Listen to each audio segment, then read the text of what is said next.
বন্ধুরা, আজ আমরা জানবো যে আপনি কিভাবে স্ক্যানেক্স ডট ট্রেডের মধ্যে এসে উইশ লিস্ট তৈরি করবেন। তো আপনার উইশ লিস্ট তৈরি করার জন্য সবার প্রথমে ডনের ডিমেট অ্যাকাউন্ট দিয়ে লগ ইন করে নিতে হবে। তো আমার অলরেডি ডনের মধ্যে ডিমেট অ্যাকাউন্ট ছিল, তাই আমি এখানে লগ ইন করে নিয়েছি রেজিস্টার নাম্বার দিয়ে। আপনার যদি ডনের অ্যাপের মধ্যে ডিমেট অ্যাকাউন্ট না থেকে থাকে তাহলে আমি ডিসক্রিপশন বক্সে লিঙ্ক দিয়ে দেবো, সেখান থেকে আপনি খুব সহজেই নিজের ডিমেট অ্যাকাউন্টটা ওপেন করে নিতে পারবেন।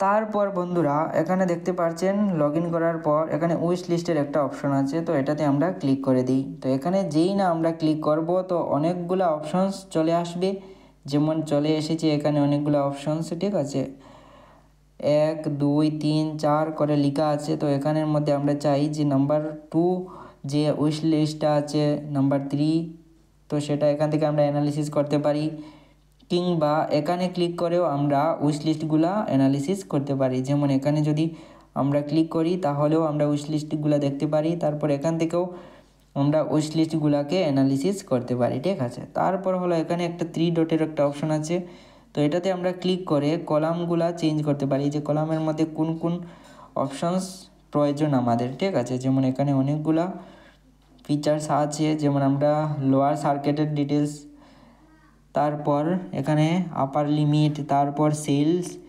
কোয়ালিটি, ঠিক আছে, কোয়ান্টিটি, সেলস প্রাইস, এইসব এখান থেকে আমরা দেখতে পারি। তারপর এখানে সেভে ক্লিক করে আমরা এইসব কলামে অ্যাড করে রাখতে পারি, ঠিক আছে। তারপর হলো সেটিংয়ের একটা অপশন, তো সেটিংয়ের এই অপশনটাতে ক্লিক করে আমরা সেটিংয়ের যে অপশনটা আছে এটাতে আমরা যদি দেখি, তো এখানে দেখতে পারো যে এখানে ডিলিটের একটা অপশন আছে, ঠিক আছে। তো এটাতে আমরা এফ নামের যে উইশ লিস্টটা আছে সেটা ডিলিট করতে চাই, তো এখানে গ্রিনের অপশনটাতে ক্লিক করে দেব, তো এটা ডিলিট হয়ে গেল, ঠিক আছে। এইভাবে আমরা ডিলিট করে নিতে পারি। তারপর হলো এখানে অ্যাড নিউ উইশ লিস্ট, তো এটাতে আমরা ক্লিক করব অ্যাড নিউ উইশ লিস্টে। তো এখানে দেখো আমরা চাই যেমন EFG, ঠিক আছে, জি নামের এই উইশ লিস্টটা তৈরি করতে, তো জি লিখে দিলাম।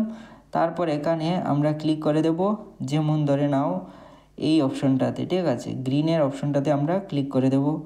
তো এটাতে যেই আমরা ক্লিক করলাম এখানে দেখতে পাচ্ছ জি এর যে অপশনটা চলে এসেছে, এটা আমরা জি নামের হোল্ডারটা তৈরি করে নিলাম উইশ লিস্টে, ঠিক আছে। তো এইভাবে আপনি উইশ লিস্ট তৈরি করে নিতে পারবেন এখান থেকে। তারপর হলো বন্ধুরা পোর্টফোলিও, ঠিক আছে। তো পোর্টফোলিওতে ক্লিক করে আপনি যদি মিউচুয়াল ফান্ডে ইনভেস্ট করে থাকেন এখানে, তাহলে মিউচুয়াল ফান্ডের ইনভেস্টমেন্টের অ্যামাউন্ট, ভ্যালু সবগুলো এখান থেকে ডিটেলস দেখতে পারেন। তারপর আপনি যদি স্টকে ইনভেস্ট করে থাকেন স্টকের অ্যামাউন্টগুলো এখান থেকে আপনি দেখতে পারেন। আপনি যদি ইটিএফের মধ্যেও ইনভেস্ট করে থাকেন তাহলে সেটাও আপনি এখান থেকে দেখতে পারেন, ঠিক আছে। এমনকি আপনি যদি এমটিএফের থ্রু ইনভেস্ট করে থাকেন তাহলে এখানে এমটিএফ সিলেক্ট করেও সেটা সম্পূর্ণ ডিটেলস দেখতে পারেন, ঠিক আছে। তারপর বন্ধুরা এখানে একটা অপশন আছে যেমন পজিশন, ঠিক আছে। আপনি যদি কোনো পজিশন নিয়ে থাকেন তাহলে সেই পজিশনটা ওপেন আছে নাকি ক্লোজ হয়ে গেছে, আপনি ক্লোজ করে দিয়েছেন, সেটা আপনি এখান থেকে জানতে পারেন যে কতগুলা পজিশন আপনার ক্লোজ হয়ে গেছে, কতগুলা পজিশন বর্তমানে এখনও ওপেন আছে, সেটা আপনি এখান থেকে জানতে পারেন। তারপর হলো অর্ডারের অপশন, তো অর্ডারের অপশনে ক্লিক করে আপনি জানতে পারেন কতগুলো অর্ডার আপনার পেন্ডিং আছে, কতগুলো অর্ডার আপনি এক্সিকিউট করে নিয়েছেন, ঠিক আছে, কতগুলো অর্ডার আপনার এক্সিকিউট হয়ে গেল। তারপর হলো ব্রেক, এখানে বাস্কেট, ঠিক আছে। তো বাস্কেট অর্ডারের মধ্যে আপনি দেখতে পারেন যে বাস্কেট অর্ডারের মধ্যে কতগুলো স্টকস অ্যাড করা আছে, এখান থেকে আপনি বাস্কেট অর্ডারের স্টকগুলো অ্যাড করতে পারেন।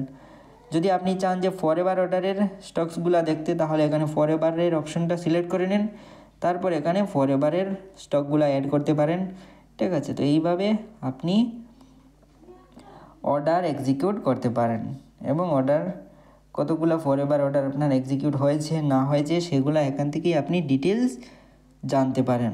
কিন্তু আপনি যদি ডনের মধ্যে ডিমেট অ্যাকাউন্ট ওপেন করে না থাকেন তাহলে আমি ডেসক্রিপশন বক্সে লিঙ্ক দিয়ে দেবো, সেখান থেকে আপনি ফ্রিতে নিজের ডিমেট অ্যাকাউন্টটা ওপেন করে নিতে পারবেন।